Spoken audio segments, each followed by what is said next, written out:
My daughter-in-law made a simple mistake today. She handed me the wrong lunchbox. It seemed like a harmless mix-up, something to laugh about over dinner. But when my co-worker, a hardened ex-combat medic, looked inside that box, he didn't laugh. He went pale. He looked me dead in the eye, his hands trembling, and said, "Ben, get your son to the emergency room right now." "Why?" I asked, confused. He crushed a pill from the box between his fingers. "Because if he takes what's in this box, he'll be dead by the weekend." That moment didn't just scare me. It destroyed everything I thought I knew about my family. My name is Ben Carter. I'm 70 years old. I should be retired fishing by a lake. Instead, I'm standing in a dusty construction site in Chicago, hauling drywall alongside men half my age. My back screams, my knees pop, but I have no choice. 6 months ago, my wife Carolyn passed away. Before the grass grew on her grave, my son Matthew came to me begging for help. He was drowning in debt, trying to buy a dream house he couldn't afford. Matt has a severe heart condition. Stress kills. Him, literally. Seeing him panic, clutching his chest, I did what any father would do. I sold my own house, my paid-off forever home, and gave him $200,000 for a down payment. I moved into a cramped, leaky apartment. I went back to work. I sacrificed my golden years so he could be safe. And Rachel, his wife, seemed grateful. She played the perfect daughter-in-law. Every morning at 6:30, she hands me a packed lunch and a hot coffee before I head to the site. "You need your strength, Dad," she always says with a sweet smile. Today, that routine turned into a nightmare. At noon, exhausted and aching, I sat down on a stack of plywood to eat. I opened the blue lunchbox she gave me. It wasn't mine. It was Matt's. Inside, next to a sandwich, was his weekly pill organizer. I sighed. Matt needed those pills at noon sharp, nitroglycerin and beta blockers. Without them, his heart fails. I picked up the container. It was Wednesday.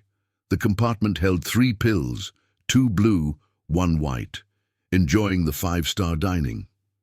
I looked up. It was Miguel, the electrician. He sat down next to me. "Just a mix-up," I said, showing him the box. "Rachel gave me Matt's meds. I got to run them over to him." Miguel froze.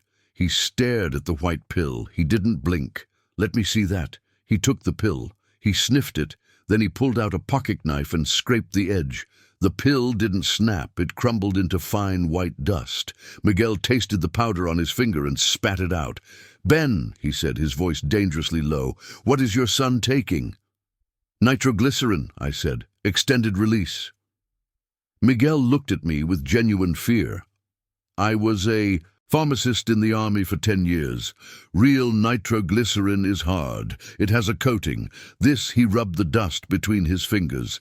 "This is compressed flour and sugar. It's a placebo. A fake." I laughed nervously. "You're crazy. Rachel picks these up from the pharmacy herself. Then she's picking up lies." Miguel snapped. He grabbed my shoulder. "Look at the texture. Someone pressed this in a mold. Ben, listen to me.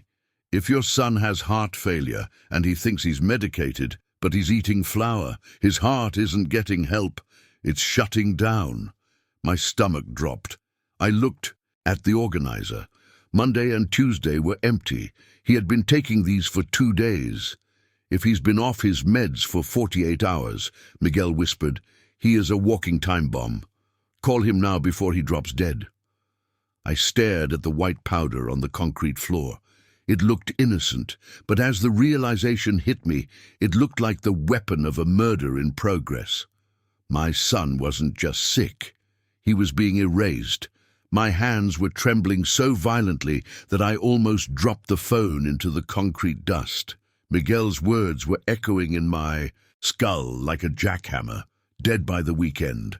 I looked at the pill organizer in my hand. Wednesday full of flour, Monday and Tuesday empty. My son had been swallowing poison for 48 hours.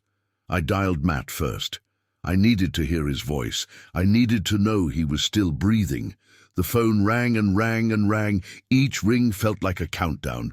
"Pick up, son. Please just pick up." Then the voicemail clicked on. "Hi, you've reached Matt. Leave a message." His voice sounded so happy, recorded back when life was normal. I couldn't speak. I couldn't leave a message saying, "Hey, son, stop taking your meds. They're fake." I hung up, my breath coming in short, shallow gasps. "Call her," Miguel said, his voice grim. "Call the wife." "Right, Rachel."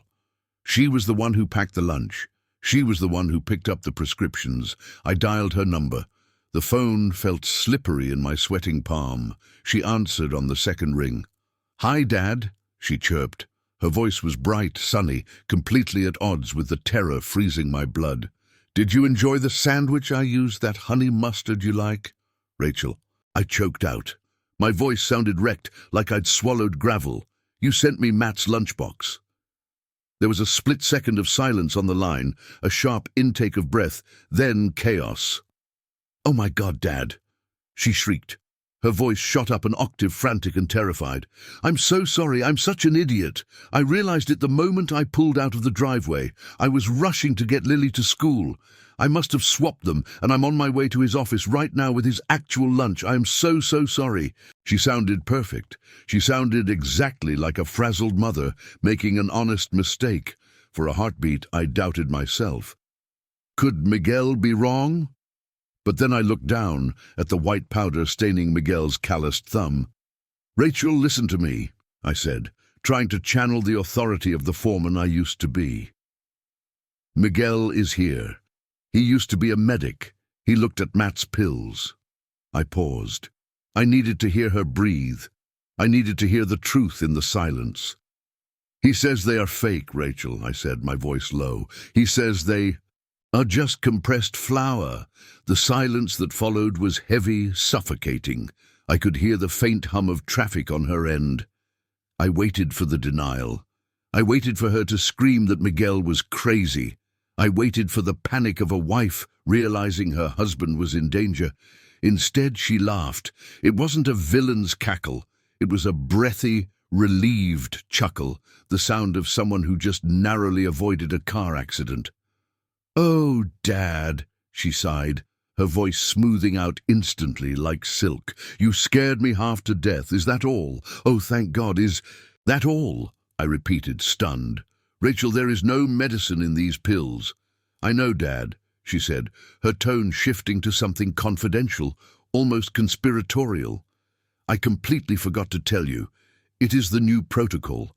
I have been so scatterbrained lately." "What protocol?" I asked, looking at Miguel. He was shaking his head, his eyes dark. "Dr. Schneider. She said he is the new specialist we are seeing. He is from New York, top of his field. He believes Matt's body has built up a tolerance to the nitroglycerin. It is not working like it should." She spoke, fast, confident, using medical buzzwords that sounded expensive. "He wants to do a full system detox," she explained. "He wants to flush Matt's system before starting him on a new experimental drug from Switzerland. It is called cardioropanol. It costs $2,000 a month, but it could save his life." "But flour," I stammered. "Why flour?" Her voice dropped to a whisper. "Because of Matt, Dad, you know how anxious he is. If we told him he was going off his meds for 5 days, he would panic. His blood pressure would spike and the stress alone could kill him. So, Dr. Schneider prescribed a blind cycle. We give him placebos. We trick his mind into staying calm while his body detoxes. It is brilliant, really." I stood there, a 70-year-old construction worker covered in dust, listening to this sophisticated explanation. Detox, blind cycle, Swiss medicine. It made sense in a twisted way. I wanted it to make sense. "You cannot tell him." "Dad," Rachel pleaded, her voice dripping with concern. "If he knows the placebo effect stops, the anxiety comes back. You have to promise me secrecy is part of the prescription." She sounded so protective, so loving. I felt a wave of shame. I had accused this woman of murder in my head. "Okay," I said, feeling foolish. "I promise I won't say a word." "Good," she said. "Just throw those away. I will handle everything." I hung up. I looked at Miguel. "It is a detox," I said, trying to convince myself. New doctor, placebo effect. Miguel stared at the crumbled pill on the floor. He looked at me with pity and anger. A detox for heart failure, Miguel spat. Taking a man off heart meds cold turkey, Ben. That does not sound like medicine. That sounds like gambling. With a loaded gun. I went back to work, hauling drywall, trying to drown out my thoughts with physical labor. But the seed of doubt had been planted deep. Why hadn't Matt mentioned a new doctor? We talked every Sunday. And why did Rachel sound so relieved, not confused, not angry, but relieved that I knew about the fake pills? As the sun went down, the cold knot in my stomach tightened. I knew I couldn't just let this go. I had to know if Dr. Schneider was real. I waited 3 days.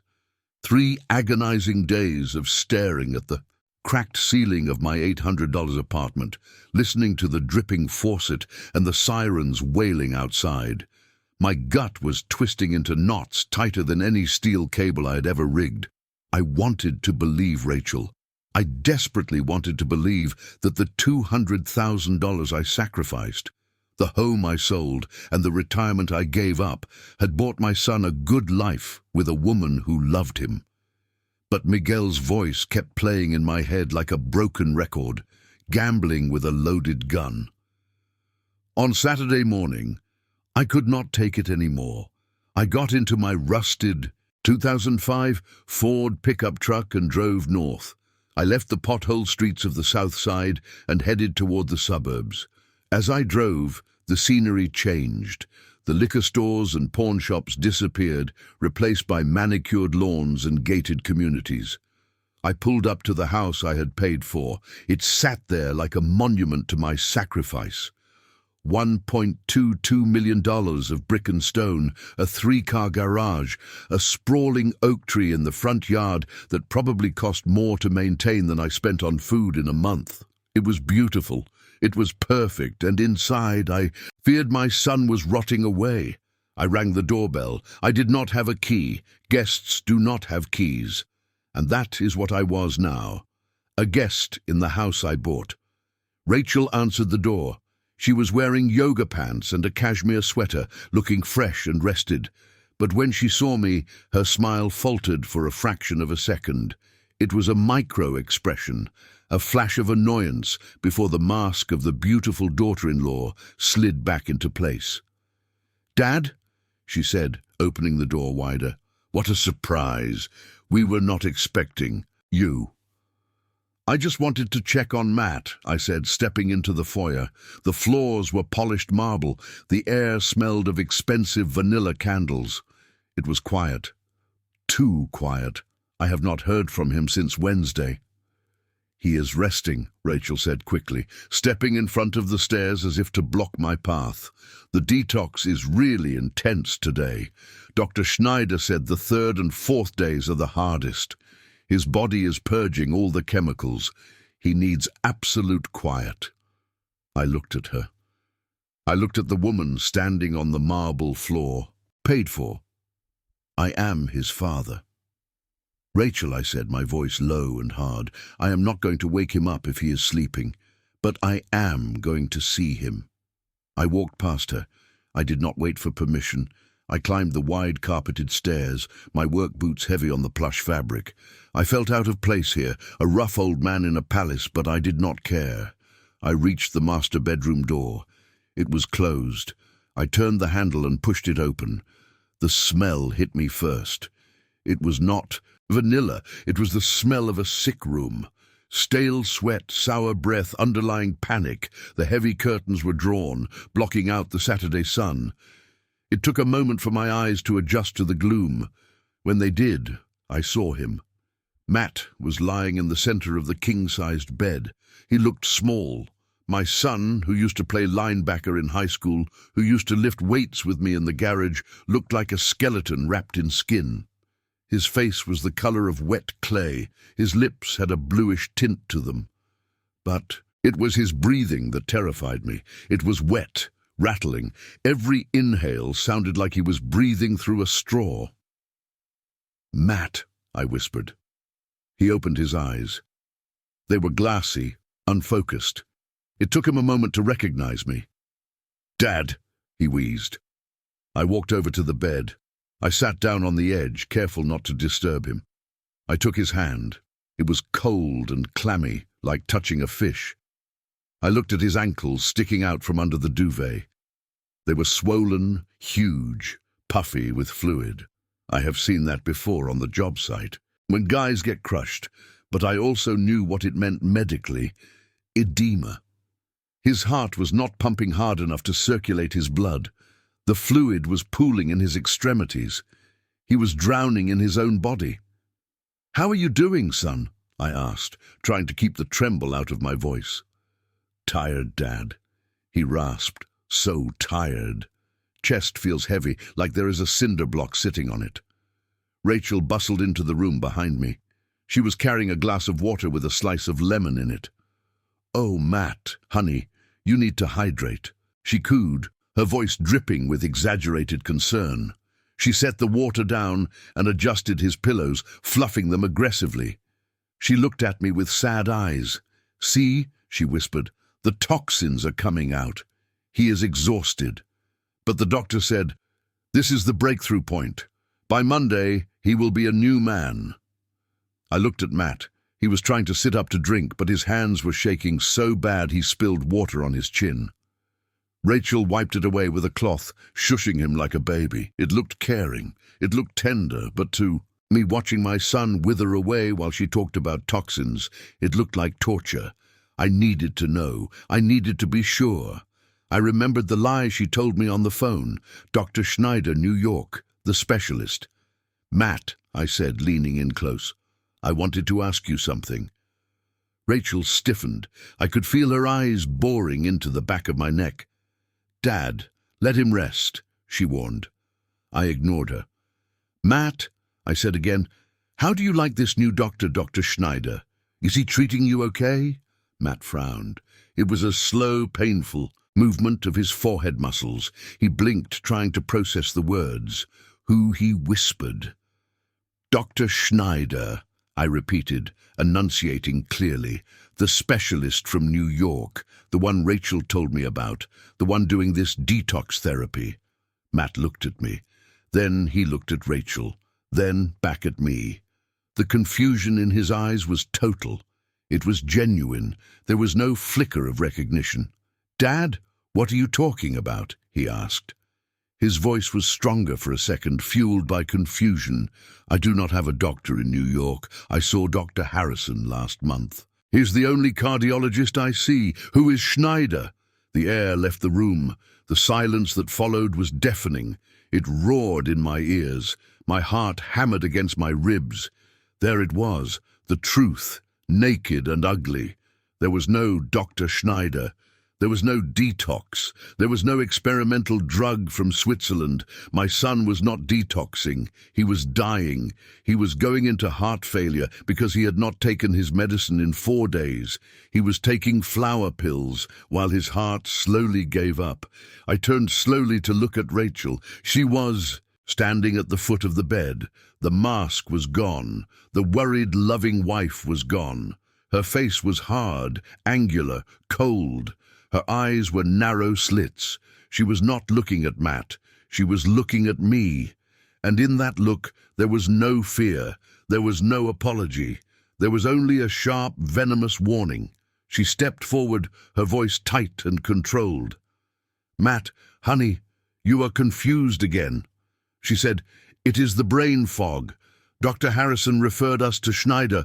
Remember, you signed the papers weeks ago. You just forgot. It is a side effect of the withdrawal." She looked at me and her eyes dared me to speak, dared me to contradict her, dared me to cause the stress that might kill him right there and then. "Dad, stop confusing him." She hissed, "You are upsetting him. His heart rate is going up. Do you want to hurt him?" I looked back at Matt. He looked terrified. He was looking between us, trying to understand, trying to remember a doctor that did not exist. His breath was coming faster now, shorter. I do not remember, Ra, he gasped. "I don't remember signing. Remember anything. It is okay." "Shh, it is okay," she soothed, stroking his damp hair. Just close your eyes. Dad was just leaving. He did not mean to scare you." She looked at me again, and then she did something that chilled me to the bone. She pointed at the door. It was not a suggestion. It was a command. "Get out." I stood up. My legs felt heavy like they were encased in concrete. I wanted to scream. I wanted to grab her by her expensive sweater and shake the truth out of her. But I looked at Matt. He was gasping, clutching his chest. If I caused a scene now, if I started a shouting match, the stress really could kill him. His heart was hanging by a thread. I had to be smart. I had to be the foreman. Assess the danger, make a plan, execute. I could not fight this battle here, not while he was so weak. "Okay, son," I said, forcing a smile that felt like it was cracking my face. "I must be mixed up. I am getting old.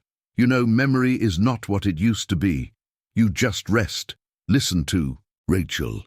I walked to the door. Rachel followed me out into the hallway. She closed the bedroom door softly behind her. As soon as the latch clicked, she turned on me. She did not yell. She stepped into my personal space, smelling of vanilla and malice. "You need to leave, Robert," she whispered. "You are confusing him. You are interfering with his treatment. If you come back here and stress him out again, I will ban you from this house. I will not let you see him or Lily. Do you understand?" I looked at this woman, this stranger. I thought about the $200,000. I thought about the lunches. I thought about the $5 million insurance policy that had to be hiding somewhere in this house. "I understand, Rachel," I said. "I understand perfectly." I sat in my truck at the end of the driveway, my hands gripping the steering wheel so hard the leather creaked. I had told myself I was leaving, that I was going to hire a private investigator. But something pulled me back. It was the same instinct that told me when a support beam was about to snap, the same gut feeling that had saved my crew from collapsing trenches a dozen times. I looked at the rearview mirror. Rachel was in the side yard, pacing back and forth, her phone pressed to her ear. She looked agitated, her free hand chopping the air. She was distracted. I knew I had maybe 5 minutes. I turned off the engine. I did not have a key to the front door anymore. Rachel had made sure of that when they changed the locks last month, but I knew the keypad code to the garage. It was Matt's birthday. 482. I punched the numbers in. The heavy door slit up with a groan. I slipped inside and hit the button to close it immediately, plunging myself into the semi-darkness of the garage. My heart was hammering against my ribs like a trapped bird. I was breaking into my own son's house. I was a criminal in the home I had paid for. I entered through the mudroom. The house was silent except for the hum of the refrigerator. I crept down the hallway, my work boots making no sound on the hardwood because I had learned how to walk on unfinished floors without vibrating the beams. I headed straight for Matt's home office. It was a room I had helped him paint just 6 months ago. The door was ajar. I pushed it open. The room was a mess. Matt was usually meticulous and accountant who kept everything in its right place. But this room looked like a hurricane had hit it. Papers were strewn across the mahogany desk. Unopened envelopes were piled on the floor. It smelled of stale coffee and neglect. This was the room of a man who had given up. I went to the desk. I did not know what I was looking for, but I knew I would know it when I saw it. I sifted through the pile of mail, past due notices for credit cards, a warning from the Homeowners Association about the lawn, medical bills from Dr. Harrison, and then buried under a stack of junk mail, I saw a thick envelope with a red stamp on it. It was from a company called Sovereign Life. I tore it open. My hands were shaking so bad I ripped the paper. I pulled out the document. It was a premium notice for a life insurance policy. I scanned the numbers. The monthly premium was $4,500. I gasped. That was an insane amount of money. Who pays that much for life insurance? Then I saw the coverage amount, $5 million. The number sat there on the page, black and stark. $5 million. I checked the date of the policy. It had been taken out just 3 months ago, right around the time Matt started getting sick, right around the time Rachel started talking about his stress. I felt the bile rise in my throat. I had to grab the edge of the desk to keep from falling. The math was so simple, so brutal, it made my head spin. Matt was sick, he was dying, and if he died, Rachel walked away with $5 million. She could pay off the $1.2 million house.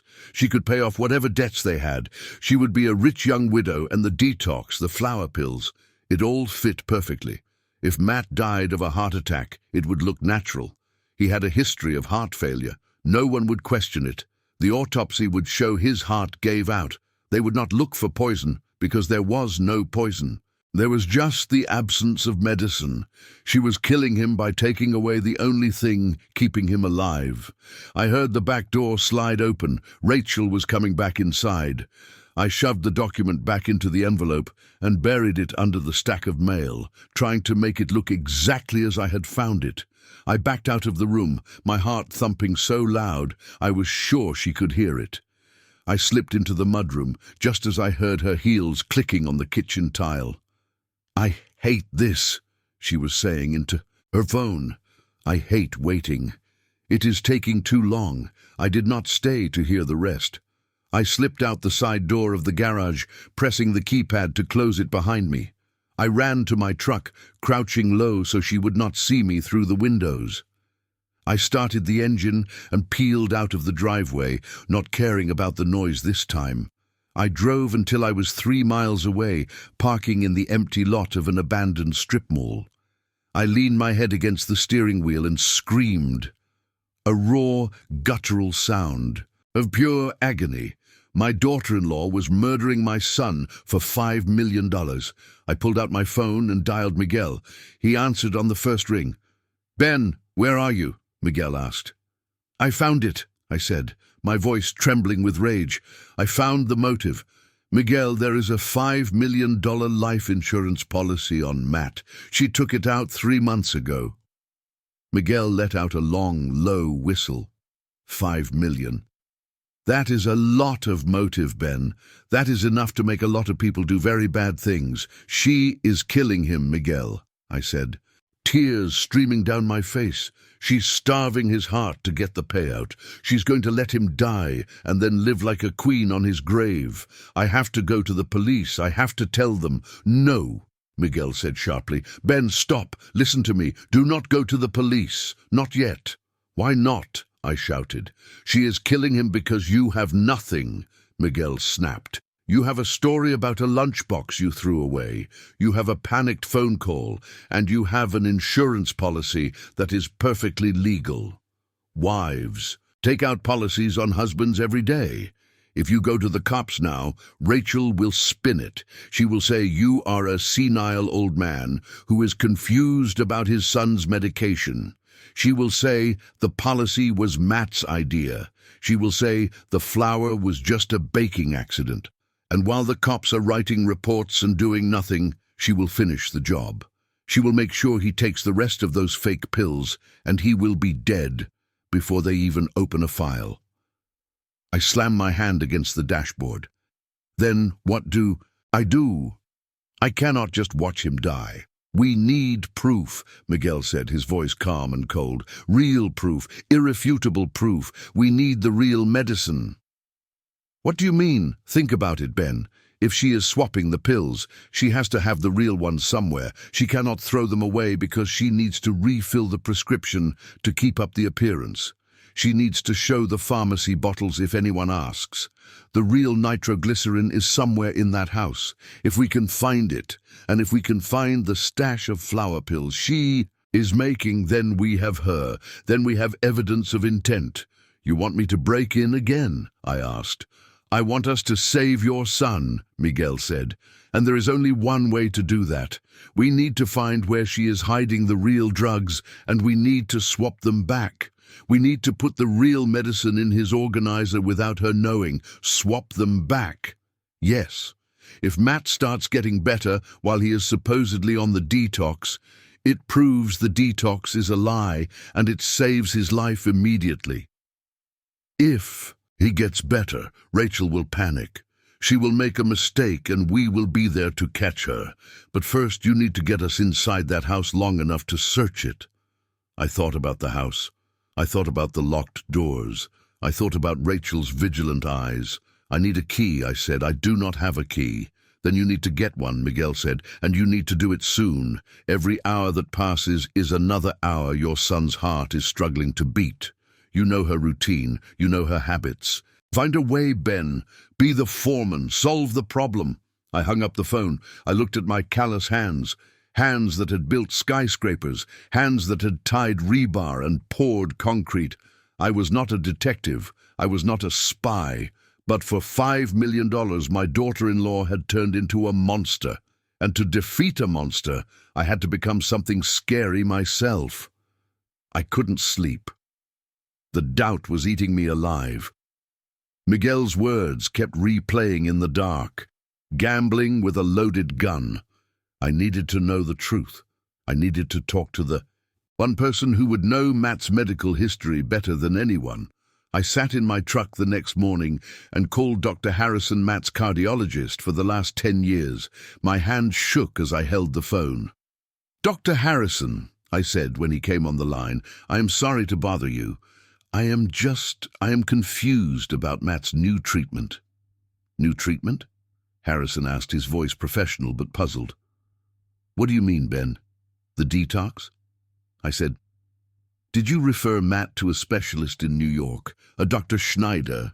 Rachel said. "You signed off on a placebo cycle to prepare him for some Swiss drug." The silence on the other end was absolute. Then Harrison's voice came back sharp and alarmed. "Ben, who told you this?" "Rachel," I whispered.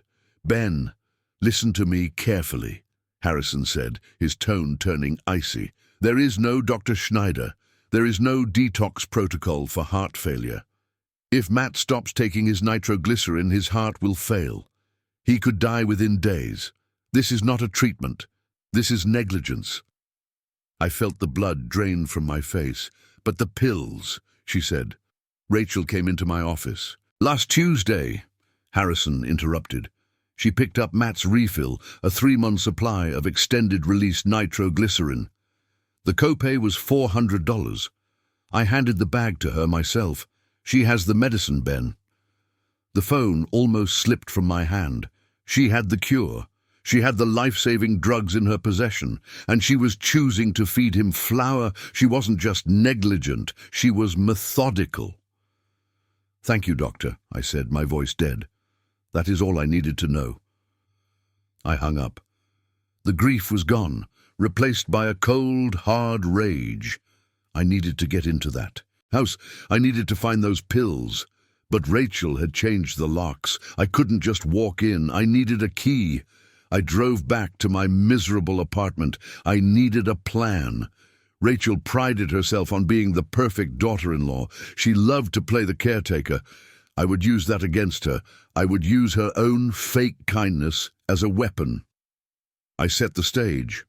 I pulled a heating pad out of the closet and threw it on the bed. I scattered some old painkiller bottles on the nightstand. I messed up the sheets to look like I had been thrashing in pain. Then I dialed her number. I closed my eyes and channeled every ounce of pain, every ache in my 70-year-old joints. "Rachel," I wheezed into the phone. "Dad, what's wrong?" I fell. I gasped, letting a little whimper escape. At the sight, my back. "I can't move. I'm stuck in bed. I haven't eaten all day." "Oh no," she cried, her voice thick with performative sympathy. "Do you need an ambulance?" "No money for that," I groaned. "Just, could you bring me some soup, please?" She took the bait. "I'm on my way, Dad. Stay." Right there. 30 minutes later, she was in my dump of an apartment, bustling around like Florence Nightingale in a beige trench coat. She set her expensive designer bag on the chair, right next to my bed. "You poor thing," she cooed, touching my forehead with a cool hand. "I'll heat this soup up for you." She turned and walked to the tiny kitchenette. I heard the microwave hum to life. This was my chance. I sat up, ignoring the stiffness in my back. I reached for her bag. My heart was hammering against my ribs like a trapped bird. I unzipped the main compartment. It was a mess of makeup and tissues. My rough, calloused fingers clawed through the clutter, searching for the cold bite of metal. I heard the microwave ding. Panic surged through me. I dug deeper. My fingers brushed a key ring. I grabbed it. It was heavy. I quickly separated the keys, looking for the one with the blue plastic cap, the spare key she kept for the dog walker. "Dad, you okay?" Rachel called from the kitchen. I froze. "Just shifting?" I groaned loudly, ripping the key off the ring. I shoved it under my pillow just as she walked back into the room. She was smiling, holding a steaming bowl of soup. She looked at me, then at her bag. The zipper was slightly wider than she had left it. I held my breath. "Here we go," she said, oblivious. "Nice and hot." She fed me the soup. The woman who was murdering my son was feeding me dinner. I swallowed every spoonful, choking down the bile. I needed her to believe I was weak. I needed her to believe she was in control. "You rest," she said, kissing my forehead as she left. "I have to get back to Matt. The detox is really draining him. Give him my love," I said, watching her go. As soon as the door clicked shut, I sat up. The pain was gone. I pulled the cold silver key from under my pillow. It felt heavy in my hand. I dialed Miguel. "I got it," I said. "Pick me up. We go in tonight." Miguel picked me up in his battered work van at 7:30 in the evening. The sun was setting, casting long, jagged shadows across the streets of Chicago. We parked 3 houses down, from Matt and Rachel's place, killing the engine, and sitting in the growing darkness like 2 criminals casing a joint. I felt sick. I was 70 years old, a man who had built skyscrapers and managed crews of hundreds. And here I was, about to burglarize the home I had paid for. We waited. I knew their schedule. Rachel had mentioned on the phone that she was taking Matt to a late appointment at a holistic spa for some kind of relaxation therapy to help with the detox. It was another lie, of course, probably just to drive around the block to keep up the charade, but it bought us an hour, maybe 2. At 7:15, the garage door opened. Rachel's luxury SUV backed out. I saw Matt in the passenger seat. Even from this distance, his head was leaning against the headrest, his mouth slightly open. He looked like a corpse being driven to the morgue. My hands clenched into fists on my knees. "Hold on, son," I whispered. "Just hold on." As soon as they turned the corner, we moved. We walked quickly up the driveway, keeping our heads down. I pulled the stolen silver key from my pocket. It felt hot in my hand. I slid it into the lock. It turned with a smooth, silent click. We were in. The house was silent, filled with the hum of the central air conditioning and the smell of expensive potpourri. It felt like a tomb, a very expensive marble-floored tomb. "Upstairs," I whispered to Miguel. "That is where she will keep it." We climbed the stairs, our boots heavy on the plush carpet. I felt a wave of guilt wash over me, thick and suffocating. This was my son's private sanctuary. A father should not be creeping through his child's home, rifling through their secrets. It felt like a violation of the natural order. But then I remembered Matt's grey skin and the way he gasped for air, and the guilt hardened into resolve. "You take the bathroom," I told Miguel. "Check the medicine cabinet. Check under the sink. I will take the bedroom." I walked into the master suite. It was immaculate. The bed was made with military precision. There was not a speck of dust anywhere. It was the room of a woman who controlled everything. I started with the nightstands, nothing but books and lotions. I checked the closet. Rows of designer dresses and suits, but no hidden stash. I turned to the large dresser against the wall. It was a massive piece of furniture, dark cherry wood. I opened the top drawer on Matt's side. Socks, underwear, watches, nothing. I moved to Rachel's side. I hesitated. Opening a woman's dresser felt different. It felt like crossing a line that should never be crossed. But I gritted my teeth and pulled the handle. The drawer slid open silently. It was filled with silk and lace, lingerie, expensive, delicate things that cost more than my weekly grocery bill. I felt my face heat up with shame, but I forced myself to look. I ran my hands under the layers of fabric, feeling for anything hard, anything plastic. My fingers brushed against something at the very back of the drawer, buried deep beneath a pile of satin slips. It was a hard, cylindrical object wrapped in soft fabric. I pulled it out. It was a blue silk scarf, rolled tight. I unwrapped it, and there they were, 3 orange pharmacy bottles. My heart hammered against my ribs. I held them up to the dim light coming from the hallway. The labels were crisp and new. Matthew Carter, nitroglycerin extended release, enol. I checked the dates. They had been filled 9 days ago. She had them. She had the cure. She had the life-saving chemicals that could stop my son's heart from failing, and she had buried them in her underwear drawer like a dirty secret. She wrapped them in silk while she fed him flour and watched him die. I felt a rage so pure, so white-hot that my vision blurred. This wasn't just greed. This was cruelty. This was a game to her. "Miguel," I hissed. He appeared in the doorway a second later holding the pill organizer we had seen earlier. He had found it in the bathroom. "I found them," I said, my voice trembling. She hid them in her lingerie drawer. Miguel looked at the bottles in my hand. He let out a low curse. "That is cold, Ben. That is ice cold." He set the organizer on the dresser. It was filled for the week, Wednesday night through Sunday, all filled with the white, crumbly flour pills. "We have to work fast," Miguel said, snapping into medic. "Open the bottles." I popped the safety cap off the nitroglycerin. Inside were small, hard white tablets, real medicine. I poured them into my hand.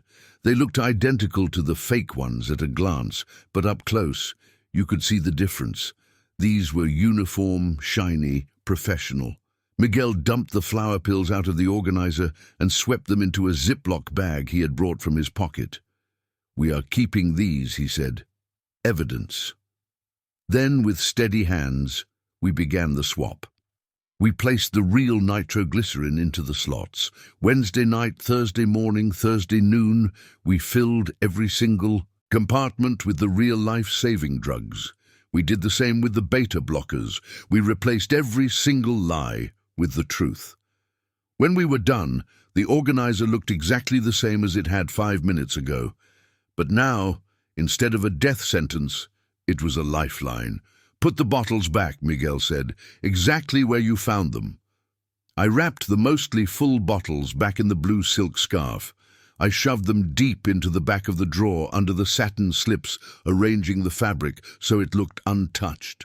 I closed the drawer. We checked the room. We smoothed the carpet where we had walked. We made sure we left no trace. We were ghosts. We went back downstairs and slipped out through the garage, locking the door behind us. We were back in Miguel's van before the streetlights even flickered on. As we drove away, the adrenaline crashed, leaving me exhausted and shaking. I looked at the house one last time in the side mirror. It looked peaceful, normal. But I knew a war was being fought inside those walls. "Now we wait," Miguel said, lighting a cigarette with a trembling hand. "Wait for what I asked." "We wait to see if he lives," Miguel said. "If he takes those pills tonight and tomorrow morning, his heart will get the support it needs. The fluid in his lungs should start to clear. His color should come back. And when that happens, Ben, when he starts getting better instead of dying, Rachel is going to panic." I nodded. I understood. We had set a trap, not a trap of metal or wire, but a trap of logic. Rachel's plan relied on Matt getting worse. If he got better while he was supposedly on her detox, her entire story would fall apart. She would have to explain why the placebo was curing him. Or worse, she would realize someone had interfered. And when she realizes that I said staring out at the dark city streets, she is going to make a mistake. "Exactly," Miguel said. "And we will be there to catch her." I went home to my apartment. I sat in the dark, clutching my phone. I pictured Matt walking into that house tired, dying. I pictured him drinking a glass of water and swallowing the pills we had planted. I prayed. I am not a religious man, not since Carolyn died, but I prayed that night. I prayed that the medicine was strong enough. I prayed that we were not too late. I did not sleep. I just watched the phone, waiting for the signal that the tide had turned. I was terrified. Yes, but for the first time in a week I wasn't helpless. I had struck back. I had put a shield between my son and the woman who wanted to kill him.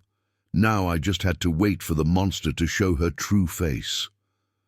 The 24 hours following, the break-in, were a blur of paranoia.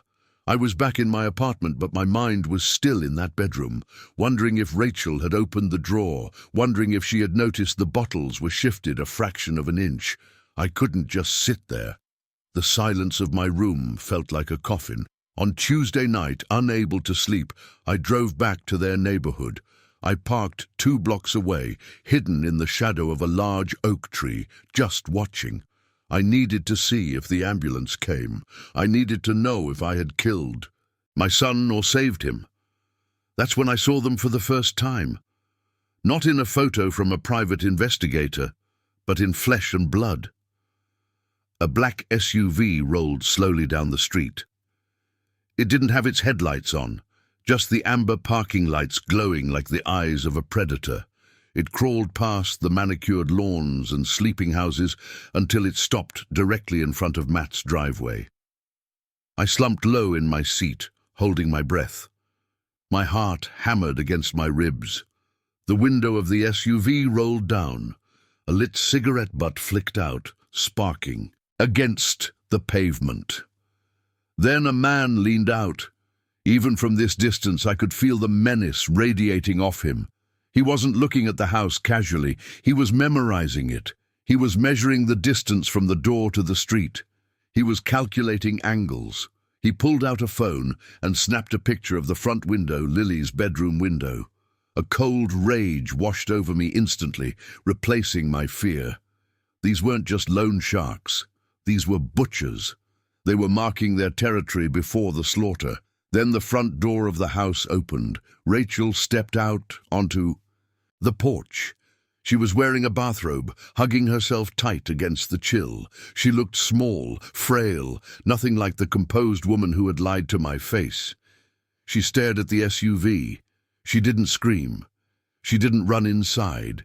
She just stood there, frozen like a rabbit, caught in the high beams of a semi-truck. The man in the SUV laughed. It was a low, cruel sound that carried on the night wind. He made a gun shape with his hand, pointed it at her, and mimed the recoil. Rachel flinched, as if she'd been physically struck. She stumbled back, nearly tripping over the welcome mat, and slammed the door shut. The sound of the deadbolt sliding home echoed in the quiet street. The SUV lingered for another 10 seconds in eternity before peeling away into the night. I sat there gripping my steering wheel until my knuckles turned white. I realized then that Miguel was right. This wasn't a game. Rachel wasn't killing Matt out of simple greed. She was terrified. She was living in a war zone I had only just discovered. I wanted to drive up there. I wanted to bang on the door and tell her I could help. But I stopped myself. If I revealed my hand now before the medicine had time to work, before Matt's mind cleared, I would blow everything. I needed Matt strong enough to face the truth. I needed him alive. I started my truck and drove away, leaving the house to its nightmares. But that image, the man pointing a finger gun at my daughter-in-law, burned into my retinas. It confirmed one thing. The clock wasn't just ticking for Matt's heart. It was ticking for all of us. And I was running out of time. The next 72 hours were a masterclass in torture. I sat in my cramped, mildew-scented apartment, staring at the peeling paint on the ceiling, waiting for my phone to ring. I didn't sleep. I couldn't. Every time I closed my eyes, I saw my son's grey face. I saw the fluid swelling in his ankles. I saw the white flour crumbling in Miguel's hand. I had played God. I had broken into a man's house and messed with his medication. Miguel assured me that the nitroglycerin would work fast, that it would dilate his blood vessels, drop the pressure on his heart, and clear the fluid from his lungs within hours. But Miguel was a medic in a war zone 30 years ago. What if we were too late? What if the damage Rachel had inflicted was already permanent? What if by the time I swapped those pills, Matt's heart was already too far gone to be saved? I jumped every time a siren wailed outside on the Chicago streets. My heart seizing up, terrified it was an ambulance racing toward the suburbs, terrified that Rachel had found the real pills and flushed them, terrified that I would get a call from the coroner instead of my son. Wednesday afternoon arrived like a slow execution. The silence in my apartment was deafening. I was pacing the floor, wearing a path in the cheap linoleum, counting the cracks in the tiles just to keep my mind from snapping. Then, at 2:14 p.m., my phone buzzed. It vibrated against the nightstand like an angry hornet. I stared at the screen. Matt. My breath caught in my throat. I reached out my hand, trembling. This was it. This was the moment I found out if I was a savior or a failure. I slid my thumb across the screen and brought the phone to my ear. "Hello?" I said. I braced myself for a weak whisper. I braced myself for Rachel's fake sobbing voice telling me he was gone. "Dad?" The voice that boomed through the speaker nearly made me drop the phone. It wasn't a wheeze. It wasn't the dry rattle of a dying man. It was loud. It was resonant. It was the voice of the linebacker I had raised the boy, who used to carry 80 lb bags of cement like they were pillows. "Matt," I asked, sinking onto the edge of my lumpy mattress because my knees suddenly felt like water. "Is that you?" "You are not going to believe this, Dad," he said, and I could hear the grin in his voice. I could hear the oxygen filling his lungs. "I feel incredible. I mean absolutely incredible." "What? What happened?" I asked, playing the part, though my heart was soaring. "I woke up this morning, and it was like a fog had lifted," he said, the words tumbling out of him in a rush of adrenaline. "That heaviness in my chest, oh, gone. The swelling in my legs, gone. I can see my ankles again, Dad. I actually walked Lily to the bus stop this morning, a half-mile, and I didn't even get winded. I didn't even have to stop. I closed my eyes. A wave of relief washing over me so powerful, it made me dizzy. It worked. The real medicine, the chemistry I had smuggled into his drawer like a thief, was coursing through his veins. It was doing what it was designed to do. My son was alive. "That is wonderful news, son," I said, my voice thick with emotion. I tried to hide. "I'm so glad it is this detox, Dad." Matt continued, his enthusiasm bubbling over. "Rachel was right. I doubted her. I admit it. The first few days were hell. I felt like I was dying. But she kept saying it was just the toxins leaving my system, and she was right. Dr. Schneider is a genius. My body just needed a hard reset. I feel 10 years younger. I even mowed the lawn this afternoon. Can you believe that I pushed the mower for 40 minutes? I felt a spike of cold anger pierce through. My relief. He was praising the poison. He was crediting the detox, the very lie that was designed to kill him for his recovery. He was thanking the woman who had tried to stop his heart for the miracle I had delivered. "That is amazing, Matt," I said, forcing my voice to remain neutral. "And what does Rachel think? Is she happy?" There was a pause on the line, a strange, hesitant silence that spoke volumes. "Yeah, she is. She is surprised." Matt said, his tone shifting slightly, losing some of its manic energy. "I think she is just in shock. She keeps asking me if I am sure I feel okay. She is really worried I might be having a, what did she call it? A false rally, like a surge of energy before a crash.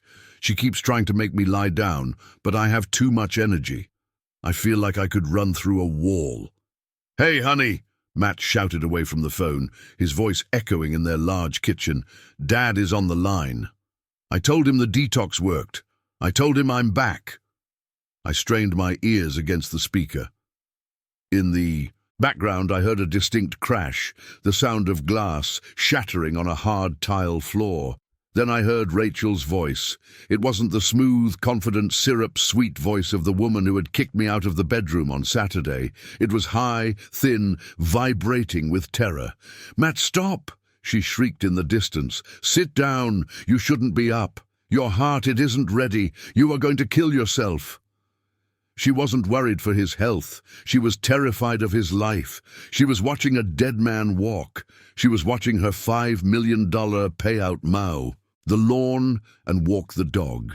The plan was falling apart right in front of her eyes, and she didn't know why. She must be panicking, wondering if she had mixed up the pills herself, wondering if the flour was defective, wondering why the universe was denying her the death she needed. "Let me talk to her, Matt," I said, a cold, predatory satisfaction settling in my gut. "Sure, hold on." I heard the phone fumble. "Here, Ra. Dad wants to say hi." "Hey, Dad," Rachel said. Her breath was coming in short, sharp gasps like she had just run a mile. "Rachel," I said, keeping my voice cheerful and loud, the voice of a clueless, happy grandfather. "Matt sounds fantastic. You must be so relieved that Dr. Schneider really knows his stuff, huh? That blind cycle worked exactly like you said." I could hear her breathing hitch. It was the sound of a trapped animal. Yes, she stuttered. It is a miracle. We are so blessed, but we have to be careful, Dad. It could be a fluctuation. We don't want to get our hopes up." She was scrambling, I could hear. The gears grinding in her head, trying to find a new angle, a new lie to put him back in that bed, to stop his heart again. She sounded desperate. "Well, you just keep doing what you're doing," I said, my voice dripping with irony she couldn't detect. "It is clearly working. Give him his afternoon dose. Don't miss a single one." I will," she whispered. I hung up the phone. I sat there for a moment, savoring the small victory. My son was safe for the moment. The medicine was in his system. Rachel was cornered.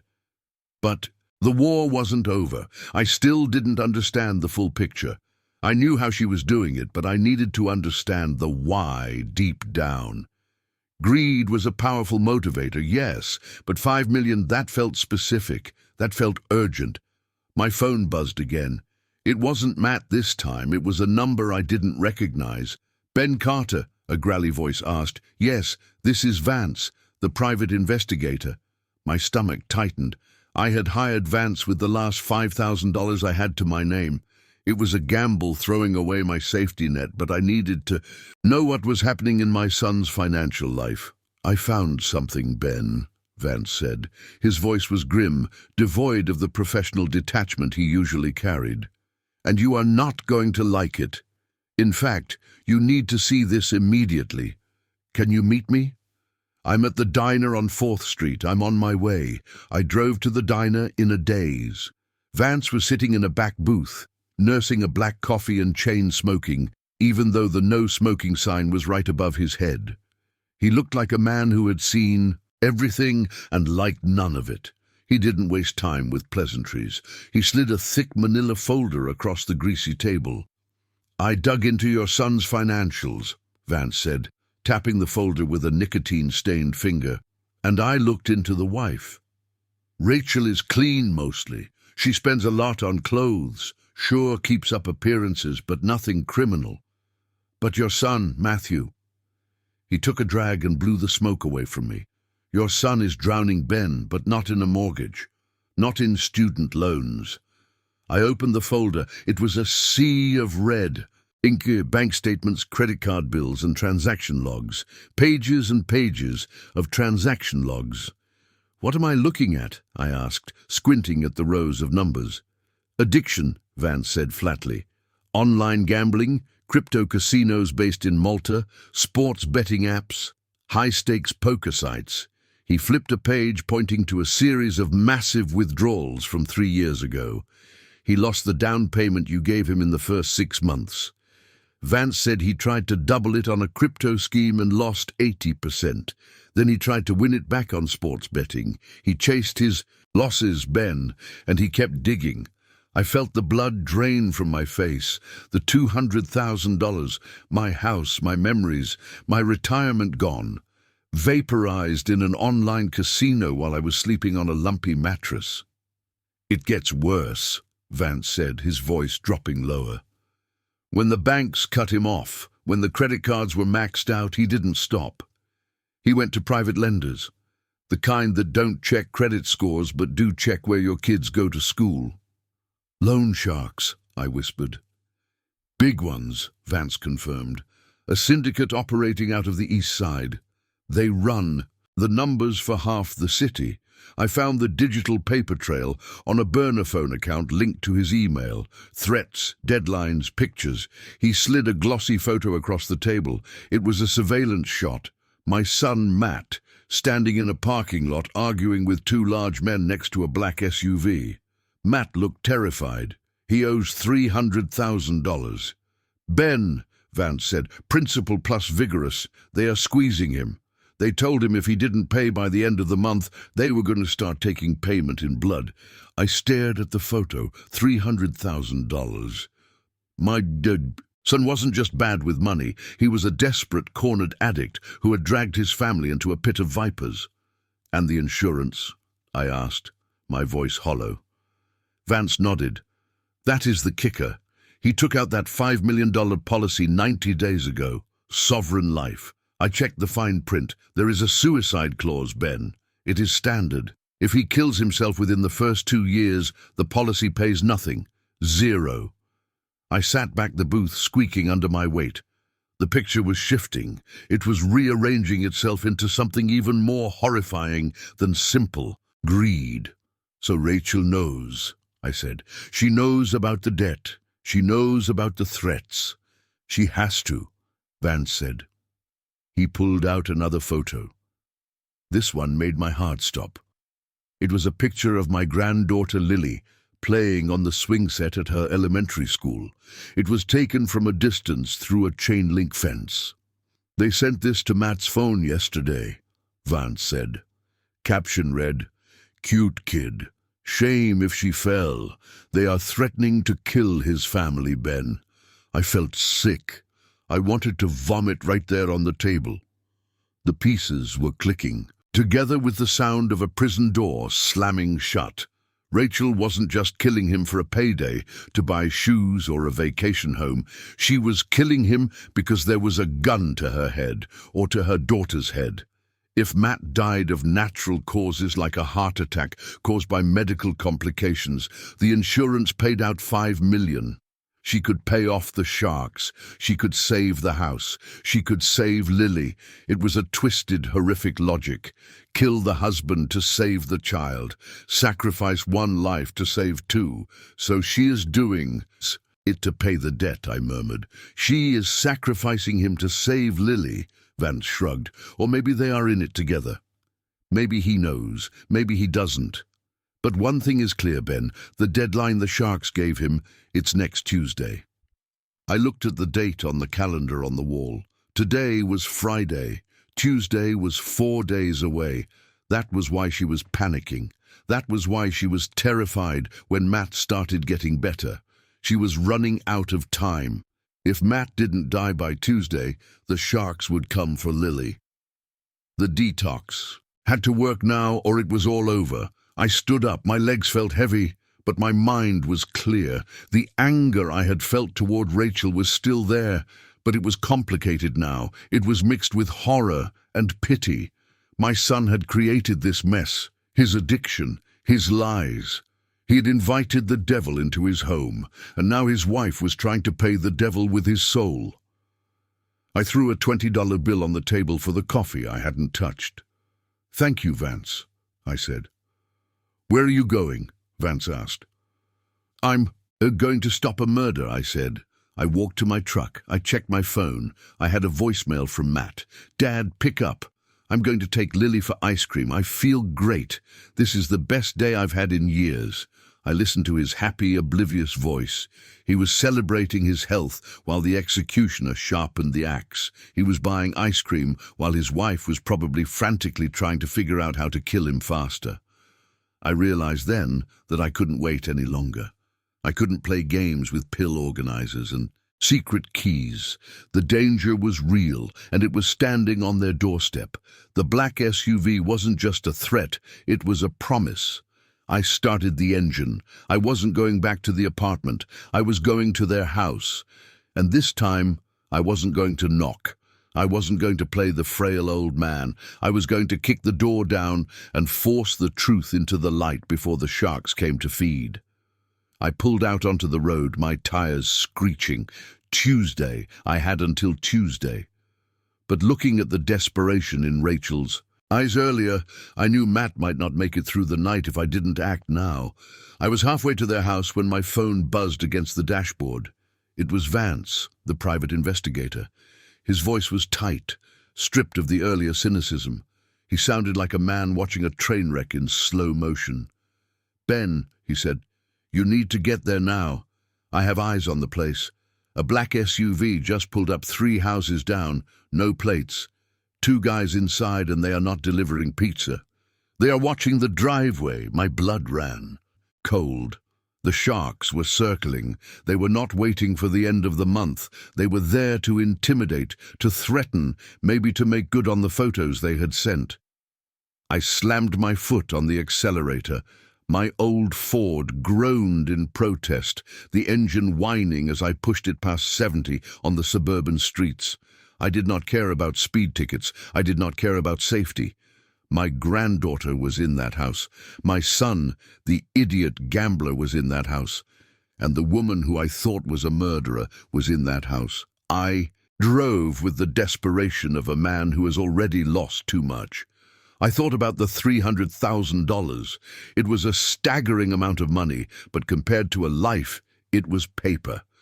I thought about the $5 million policy. It sat there like a tombstone over my family. I screeched into the driveway, ignoring the black SUV parked down the street. I saw 2 heads turn in that vehicle, watching me, but they did not move. They were just the messengers of fear for now. I jumped out of the truck, my boots hitting the pavement hard. I did not go to the front door. I went straight for the garage keypad. 4182 Matt's birthday. I punched it in so hard I almost cracked the plastic. The door began its slow mechanical ascent. I did not wait for it to open fully. I ducked under it when it was waist-high, scrambling into the garage like a soldier in a trench. I burst into the mudroom. The house was not silent this time. It was filled with noise, screaming. It was coming from the kitchen. It was a raw, hysterical sound that made the hair on my arms stand up. It was my son.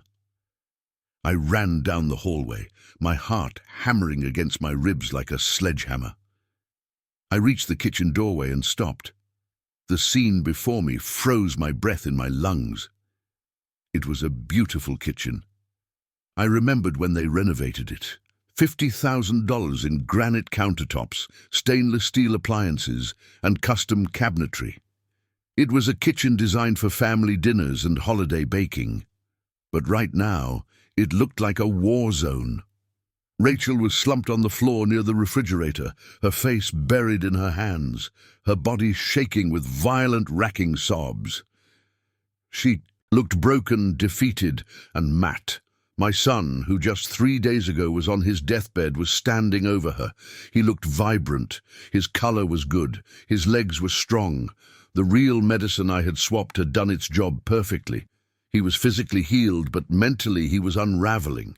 He was holding an orange prescription bottle in his hand. He was shaking it at her, his face twisted into a mask of pure, unadulterated anguish.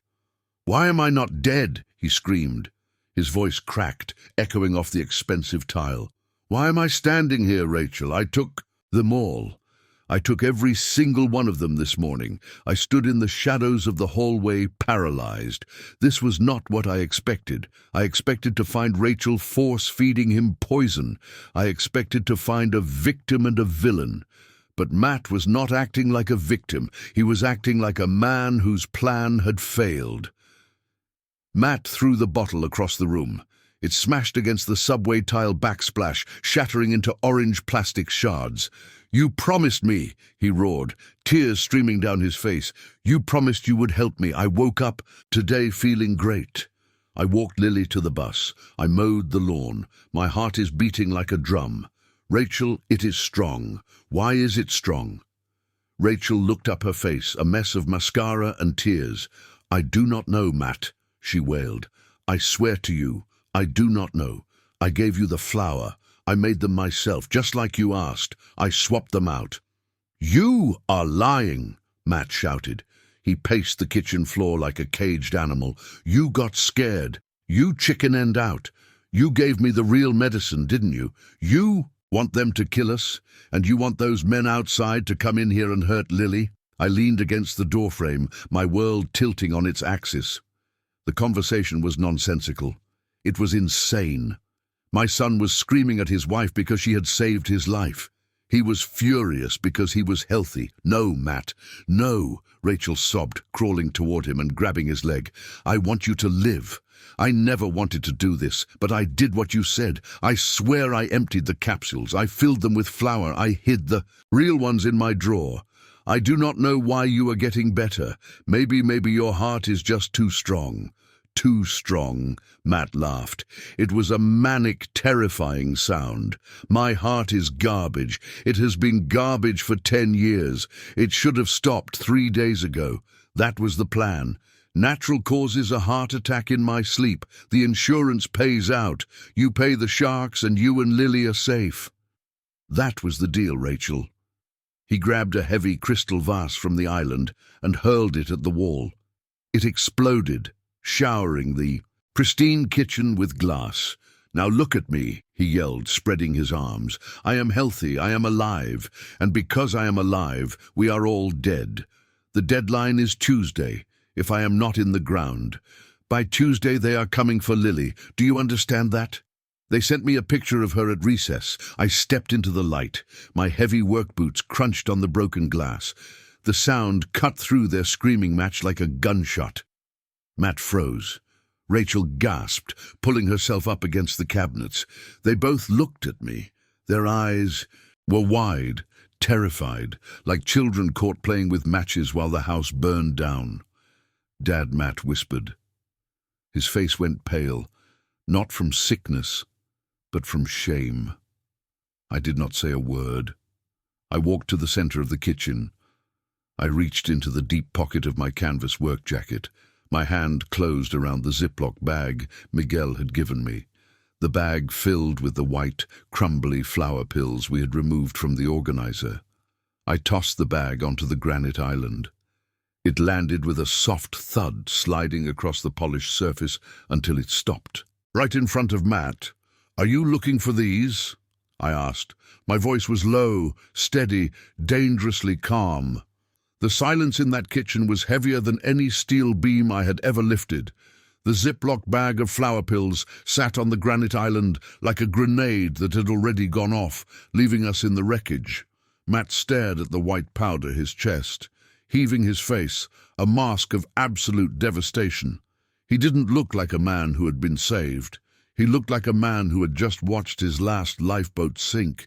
You switched them back," Matt whispered, his voice trembling.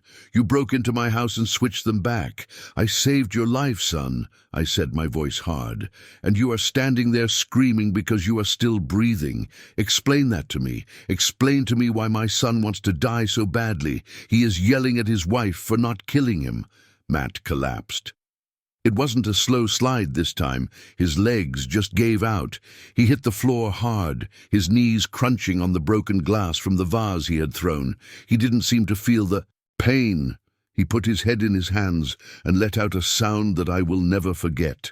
It was a howl, a sound of pure animal despair.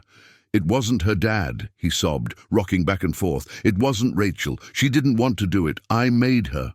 I looked at Rachel. She was huddled in the corner, her arms wrapped around herself, shaking violently. She looked at me, her eyes wide and pleading tears cutting tracks through her makeup. She didn't look like a mastermind. She looked like a woman who had been broken into pieces. "What do you mean you made her?" I asked, stepping closer to Matt. Matt looked up. His eyes were bloodshot wild. I owe them $300,000, Dad. Not the bank, not the credit card company. I owe the kind of people who don't file lawsuits. They file missing persons reports. He took a shuddering breath. They came to me last month. 2 guys in a van. They showed me pictures. Dad, pictures of Rachel coming out of the grocery store. Pictures of Lily on the playground at school. They knew her schedule. They knew her teacher's name. They told me the deadline was the end of the month. If I didn't pay the $300,000 plus interest, they were going to take it out on them. They detailed exactly what they would do to Lily. I felt a cold chill run down my spine. I had dealt with tough guys on construction sites, but this was different. This was evil. So I tried to find a way out. Matt continued, his voice cracking. I tried to get loans. I tried to gamble my way back up, but I just dug the hole deeper, and then I realized I am worth more dead than alive. He pointed at the kitchen counter where a stack of mail sat. The policy, $5 million. I took it out when I got the promotion last year before everything fell apart. I checked the fine print. Dad, I read every single word. There is a suicide clause. If I put a gun in my mouth or if I drive my car into a wall, they pay nothing. 0. The policy is void for 2 years for self-inflicted death. He looked at me, begging me to understand his twisted logic. But if I die of natural causes, if my bad heart just finally gives out, they pay. They pay $5 million tax-free. Rachel could pay off the sharks. She could pay off the house. She and Lily would be set for life. They would be safe. I stared at him. My son, the boy I taught to ride a bike, the man I was so proud of. He had reduced his life to an actuarial table. He had decided that his only value to his family was the check they would get when he was in the ground. So, you decided to stop the meds? I said, my voice hollow. It was the only way, Matt cried. I knew my heart couldn't take it. Without the nitroglycerin, the pressure would build up. It would look like a standard cardiac arrest. No questions asked. The coroner would see my history and sign the death certificate. It would be clean. And Rachel, I asked, looking at her, how did you get her to agree to this? How did you get your wife to become your executioner? Matt squeezed his eyes shut. I told her everything. I told her about the threats. I showed her the pictures of Lily. She wanted to go to the police, but I told her we couldn't. If we went to the cops, the sharks would know. They would hurt Lily. Just to prove a point, I told her there was no other way out. He looked at Rachel, his expression full of shame and sorrow. She refused. Dad, for days she refused. She begged me to find another way. She said she would sell the house, sell her jewelry, work, 3 jobs, but I knew it wouldn't be enough. Not in time. So I gave her an ultimatum. Ultimatum, I repeated.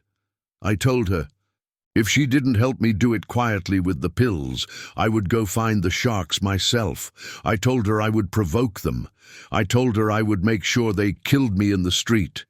And I told her that if I did that, there was no guarantee they wouldn't hurt her and Lily anyway. I told her this was the only way to guarantee their safety.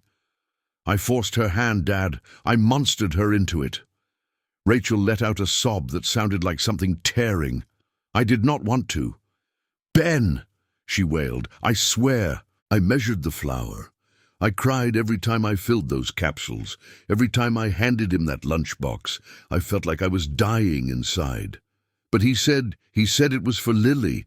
He said he was doing it for Lily. I looked from one to the other. The tragedy of it was suffocating. 2 people trapped in a nightmare of their own making the worst possible choices out of love and fear. So the detox, I said, looking at Rachel, the specialist in New York. That was all you. We had to tell you something. Rachel whispered, Matt was getting sick. You would have noticed. We needed a cover story. I made it up. I thought if you believed he was getting treatment, you wouldn't look too closely. I just wanted to protect you from the truth. I didn't want you to know your son was sacrificing himself. Sacrificing himself. The words hung in the air. Matt didn't see this as suicide. He saw it as martyrdom. He thought he was being a hero. You fool, I whispered. You absolute fool. I walked over to Matt. He flinched, expecting me to hit him. Maybe I should have. Maybe he needed it, but I couldn't. I looked down at him, at the man who had thrown away his dignity, his life, and his wife's soul, all for money. You think this is brave? I asked, my voice shaking with suppressed rage. You think leaving your wife with the memory of killing you is brave? You think leaving your daughter without a father is brave? You are not a hero, Matt. You are a coward. Matt looked up, stung. Dad, I did it for them. No! I roared. You did it because you were scared. You dug a hole with your gambling and your greed. And instead of climbing out, instead of asking for help, you decided to bury yourself in it. You were going to let your wife watch you die, gasping for air day after day, knowing she could save you but couldn't because you threatened her. That isn't love, Matt. That is torture. I pointed at Rachel. Look at her. Look what you did to her. You didn't save her. You destroyed her. Even if the plan worked, even if you died and she got the money, how was she supposed to live with that? Every time she spent a dime of that $5 million, she would remember that she murdered her husband to get it. You were going to turn her into a shell just like you. Matt looked at Rachel, really looked at her. He saw the terror in her eyes, the broken posture. He saw the toll his sacrifice had taken. He slumped forward, defeated. I didn't know what else to do, he whispered. I was so scared. The image of my son, the strong, capable man I thought I raised, crumbled before my eyes. He wasn't a villain. He wasn't a victim. He was just a weak man who had made a series of catastrophic mistakes and then tried to fix them with the ultimate mistake. I felt a profound sense of loss. I had grieved my wife 6 months ago. Now I was grieving the son I thought I had. That man was gone. In his place was this broken, foolish creature bleeding on the kitchen floor. But he was still my son, and he was still alive. Get up, I said. My voice was tired, bone-weary. Matt didn't move. I said, get up. I grabbed him by the arm and hauled him to his feet. He swayed unsteady. The deadline, he mumbled. It is Tuesday, Dad. They are going to come. Let them come, I said. We are done hiding. We are done with lies, and we are certainly done with dying. I looked at the orange bottle he had smashed on the wall. The real medicine was scattered among the glass. Pick it up, I told Rachel. Pick up every single pill. She nodded frantically, scrambling to her knees to gather the tablets. We are going to fix this, I said, looking Matt in the eye. But not your way. We are going to do it the hard way, the honest way. Matt shook his head. We don't have $300,000, Dad. We have nothing. I know, I said. But I am still your father, and I am not done yet. I turned away from him, unable to look at his pathetic hope any longer. I walked to the window and looked out at the street. The black SUV was still there, watching, waiting. I pulled out my phone. I had one card left to play, one card I had saved for 40 years. It would cost me everything I had left, every shred of pride, every remaining year of my life. But as I looked at my broken son and his terrified wife, I knew I had to play it. I dialed the number. It rang once, twice, Frank, I said when the voice answered. It is Ben. I need a favor. Frank agreed. He did not ask for collateral. He did not ask for a contract. He just asked for my word. And in that moment, my word was worth $300,000. I hung up the phone and looked at the two broken people. In front of me. The kitchen was quiet now, save for the humming of the refrigerator and the jagged breathing of my son. The black SUV outside had not moved. The sharks were still waiting, but now I had the bait to make them leave. But there was still one thing I could not wrap my head around, one jagged piece of this nightmare that did not fit. I looked at the crumpled beneficiary form lying on the floor amidst the shattered glass. I bent down and picked it up, my joints popping in the silence. I smoothed it out. On the granite countertop, Benjamin Carter. The name stared up at me, not Rachel, not Lily, me. I looked at Matt. He was sitting on a bar stool now, his head in his hands, looking like a man who had just run a marathon with a broken leg. "Matt," I said, my voice low, "I need to understand this. I really need to understand this. You were going to leave Rachel and Lily alone. You were going to leave them with a dead husband and father, and you were going to give the money to me." Matt Bat looked up. His eyes were red, swollen, filled with a pain so deep it looked physical. "It wasn't about leaving them, Dad," he whispered. "It was about cleaning the slate. It was about balance." He took a shaky breath and pointed at the paper under my hand. "I did the math, Dad. I am an accountant. I sat up nights doing the math. I owe the Sharks 300,000. That leaves 4.7 million. He looked at Rachel, who was wiping her eyes with a paper towel. Rachel could sell this house. She could take $1 million from the policy to set herself and Lily up in a smaller place, pay for college, make sure they were never hungry. But the rest, the 3.7 million, that was for you. For me? I asked, feeling a fresh wave of horror washing over me. "Matt, I am 70 years old. What am I going to do with $3 million? I live in a one-bedroom apartment. I eat sandwiches for lunch. That is exactly it," Matt cried, his voice cracking. "You live in a dump because of me. You are working construction at 70 because of me. I took your house, Dad. I took the home you and Mom built. I took your safety net. I took your golden years, and I flushed them down the toilet because I wanted to play big shot in a house I couldn't afford." He stood up, pacing the small space between the island and the sink, his hands flying around him. "Do you know what it feels like? Do you know what it feels like to watch your father limp out of your house every morning to go do manual labor because you are a failure? It eats you alive, Dad. It rots you from the inside out. Every time you smiled at me, every time you told me you were proud of me, it felt like you were stabbing me because I knew I stole your life." He stopped in front of me, his chest heaving. "I wanted to give it back, Dad. I wanted to give you a retirement. I wanted you to travel. I wanted you to buy a condo in Florida. I wanted you to never have to lift a hammer again. I calculated it. The payout would cover the 200,000 I took, plus interest, plus pain and suffering, plus enough to keep you comfortable for the rest of your life. It was the only asset I had left. My life insurance was the only thing I hadn't ruined." I stared at him. I looked into the eyes of my son, and I saw a love so twisted, so warped by guilt and shame that it had become a weapon. He wasn't just trying to escape his debts. He was trying to buy my forgiveness with his blood. He was trying to reimburse me for his existence. "You think?" I stammered, struggling to find the words. "You think I want money more than I want you? You think a condo in Florida is worth your life? I thought it was the only way to fix it," Matt said, his voice dropping to a whisper. "I thought if I was gone, the burden would be gone. You would be rich.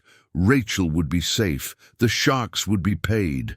Everyone wins except me, and I didn't deserve to win." I felt my knees give out. I grabbed the edge of the counter to steady myself.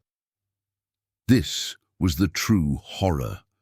Not the drugs, not the Sharks, but the fact that my son felt so worthless, so crushed by the weight of his own mistakes, that he thought his death was the most valuable thing he could offer us.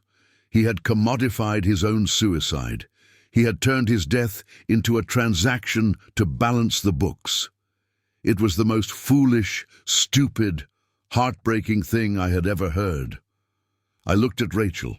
She was looking at Matt with a mixture of horror and pity. She had lived with this. She had lived with a man who was actively calculating the ROI of his own death.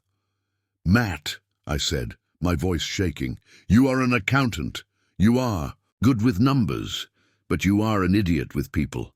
I walked over to him. I put my hands on his shoulders. I felt the tension in his frame, the vibration of his anxiety. You cannot pay me back with a check, Matt. You cannot refund a father's love. That $200,000. It was paper, it was brick and wood, it wasn't me. You are me. You are my legacy, not the money. I gripped him tighter, forcing him to look at me. If you had died, if you had let that heart stop, you wouldn't have saved me. You would have killed me. Do you understand that you would have put me in the ground right next to you? I would have spent every cent of that insurance money building a shrine to my failure as a father. Matt broke. The last bit of his resistance crumbled. He fell into me, sobbing into my chest, clutching my work vest like a drowning man. I am sorry, Dad, he wailed. I am so sorry. I just wanted to make it right. I held him. I held my 42-year-old boy in the kitchen of the house that had almost destroyed us all. I looked over his head at the window. The black SUV was still there. The threat was still real, but the internal rot, the secret sickness that had been eating my family alive, had been lanced. The poison was out. We stood there for a long time. The silence of the house was broken only by Matt's ragged breathing. Finally, I pulled away. I kept my hands on his shoulders. We have work to do. I said, Frank is wiring the money. It should be in my account within the hour. We are going to pay these men. We are going to get them off your back. Matt nodded, wiping his face with his sleeve. He looked exhausted, drained, but for the first time in weeks, he didn't look like he was dying. He looked like a man who had just woken up from a long nightmare. And then Matt asked, what happens then? Then you are going to fix this, I said sternly. Really fix it. Not with death, with life. You are going to sell this house. You are going to pay Frank back. You are going to get help for the gambling. And you are going to spend every day for the rest of your life proving to your wife and daughter that you are worth more than an insurance policy. I looked at Rachel and I said, you are going to help him. You are going to stop enabling him. You are going to stop hiding secrets in your underwear drawer. You are going to be a partner, not an accomplice. Rachel nodded, fresh tears spilling down her cheeks. Yes, Ben, I promise. My phone pinged. I pulled it out. A text message from my bank. Transfer received $301,000. I looked at that number. It was a fortune. It was my freedom. It was my future, and I was about to hand it over to a bunch of criminals to clean up my son's mess. But as I looked at Matt, standing there breathing, his heart beating, a strong, steady rhythm in his chest, I knew I had gotten the better end of the deal. Let's go, I said, turning toward the garage. Let's go pay the bill. We walked out of the house together. 3 generations of Carters, if you counted the ghost of the man I used to be. We walked down the driveway to meet the black SUV. I held the phone in my hand like a shield. I was 70 years old. I was broke. I was tired. But I was a father. And today, that was enough. The black SUV was a dark stain against the suburban twilight. 2 men sat inside, their faces shadowed, but their intent clear. They were not here to talk. They were here to collect one way or another. I marched down the driveway, my boots crunching loudly on the pavement. My heart was hammering a frantic rhythm against my ribs, but my face was stone. I was Ben Carter. I had stared down collapsing tunnels and swaying cranes. I would not blink now.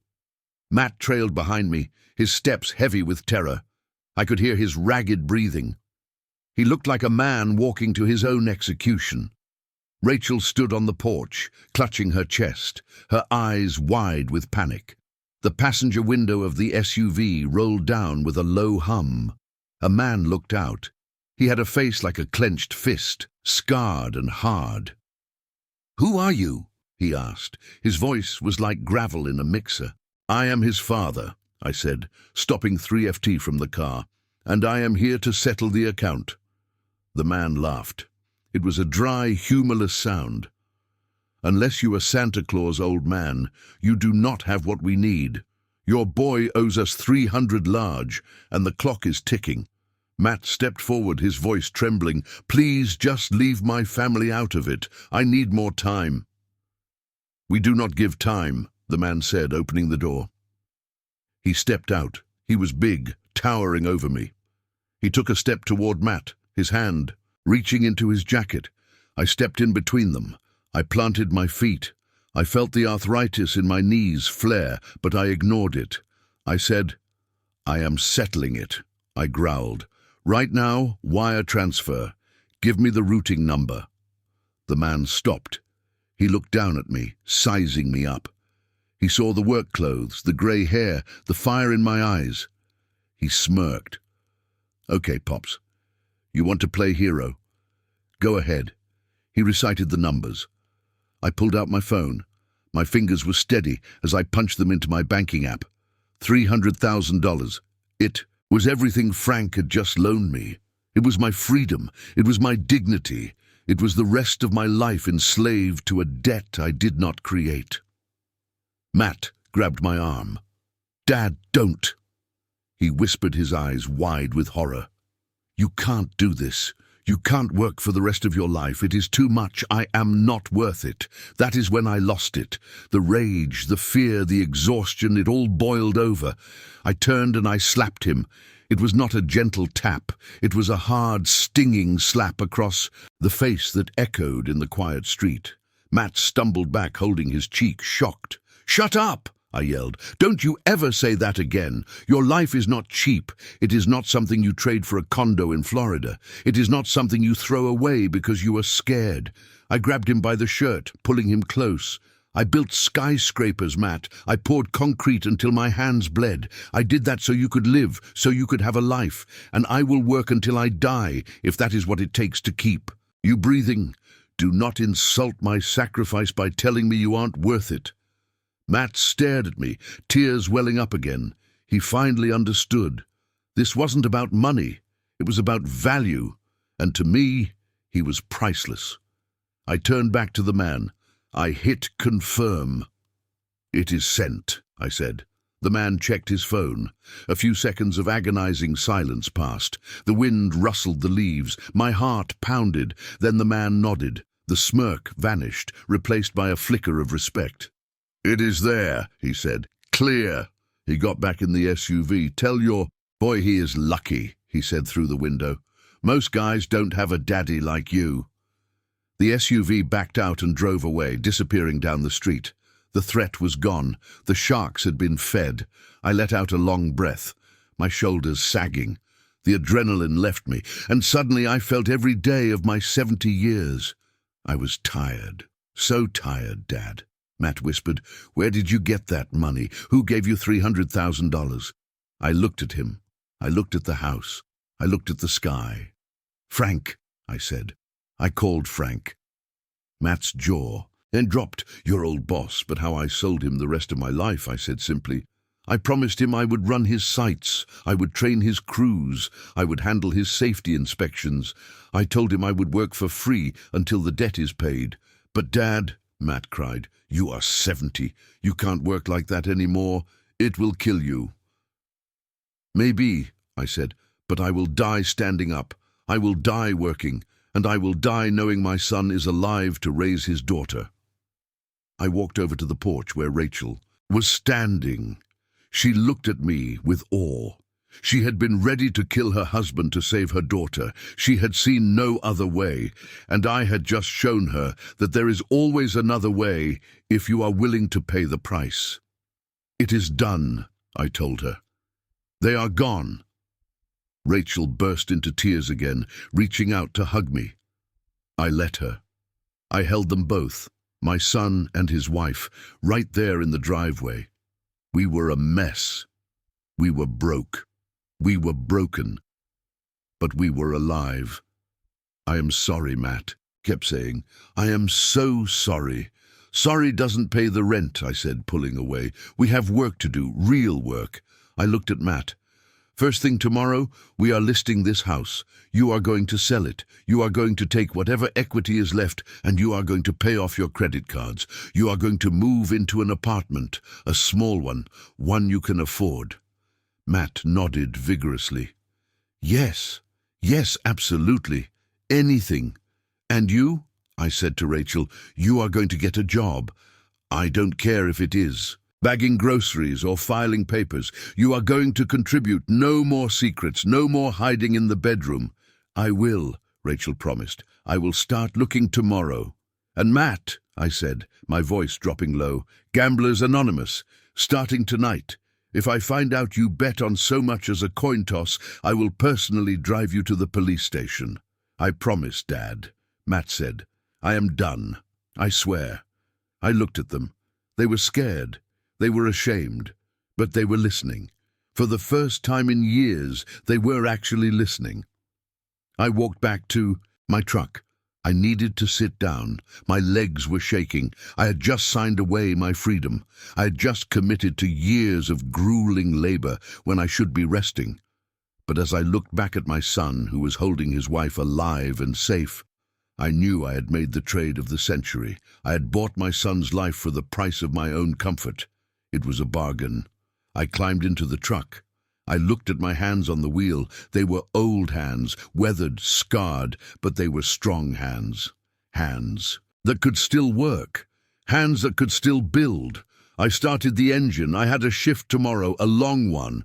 Frank would expect me at the site at 6 a.m. to sharp. And I would be there. I would be the first one there because that is what a father does. I drove away from the mansion that had almost become a mausoleum. I headed back to my leaky apartment. I was poorer than I had ever been. I was deeper in debt than I had ever been. But as I drove through the city streets, I felt lighter than air. I had won. I had beaten the sharks. I had beaten the lies. I had beaten death itself. And I had done it with nothing but a lunchbox and the truth. The road ahead was going to be hard. It was going to be long. But for the first time in 6 months, I wasn't driving alone. I had my son back, and that was worth every drop of sweat I had left in me. The for sale sign went up on the lawn of the colonial mansion the very next morning. It stood there like a white flag of surrender, signaling the end of an era of pretense.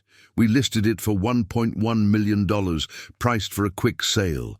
We did not have the luxury of waiting for the market to peak. We needed cash, and we needed it yesterday. When the buyers signed the contract 3 weeks later, I didn't feel a shred of regret. I watched them sign the papers that stripped my son of his status symbol, and all I felt was the lifting of a burden that had nearly crushed us all. The proceeds from the sale were just enough. After paying off the mortgage and the closing costs, there was about $80,000 in equity left. It wasn't a fortune, but it was a lifeline. Matt used every penny of it to pay off the credit cards that had been maxed out to keep up appearances.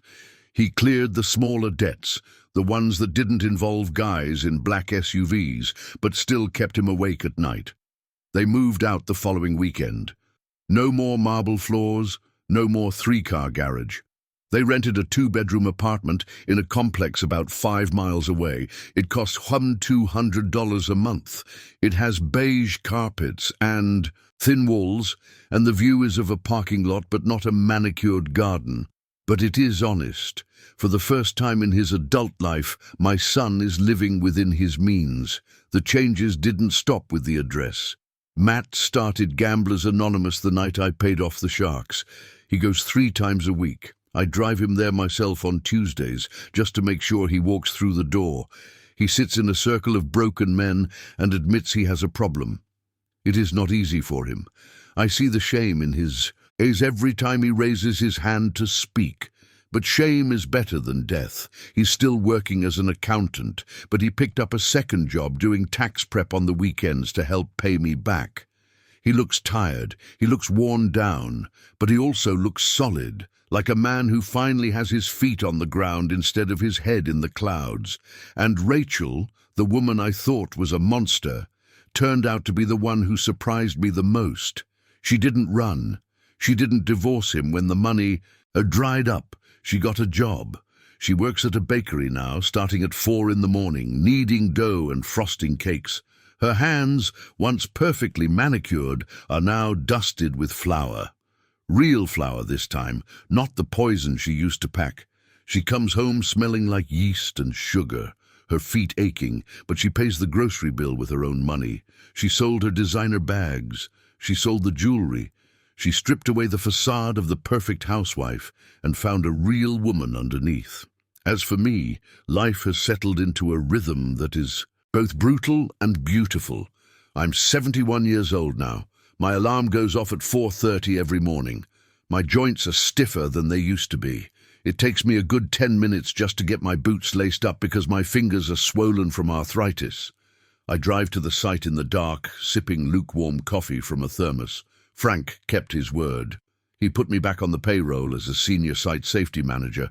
But I am not doing it for the paycheck. Every Friday, when the direct deposit hits my account, I transfer 70% of it straight back to Frank. It is a slow chip away at the $300,000 mountain I owe him. At this rate, I will be working until I am 85. I will probably die on a job site wearing a hard hat and a neon vest. And you know what? I am okay with that. It is a Tuesday afternoon in November. The wind is whipping off Lake Michigan, cutting through my canvas jacket. I'm standing on the 4th floor of a new high-rise, checking the safety rails. The city of Chicago sprawls out below me, grey and steel, and cold. My back is screaming. My knees feel like they are filled with broken glass. I am tired. I am so incredibly tired. Ben. I turn around. Standing near the construction elevator are 2 figures, one tall, one small. It is Matt and Lily. They look out of place here amidst the concrete dust and the noise of rivet guns. Matt is wearing his cheap suit from his office job, his tie loosened. Lily is in her pink winter coat, holding her father's hand. "Hey, Dad," Matt calls out, waving. "We brought you something." I walk over to them. My boot's heavy. Lily breaks free and runs to me. "Grandpa!" she yells, wrapping her little arms around my dusty legs.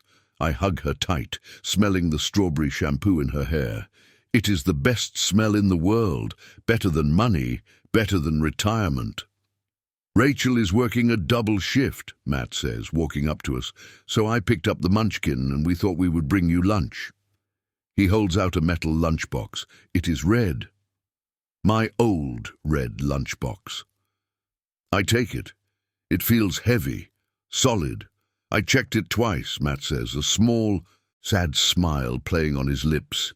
No mix-ups, just a roast beef sandwich, an apple, and a thermos of soup.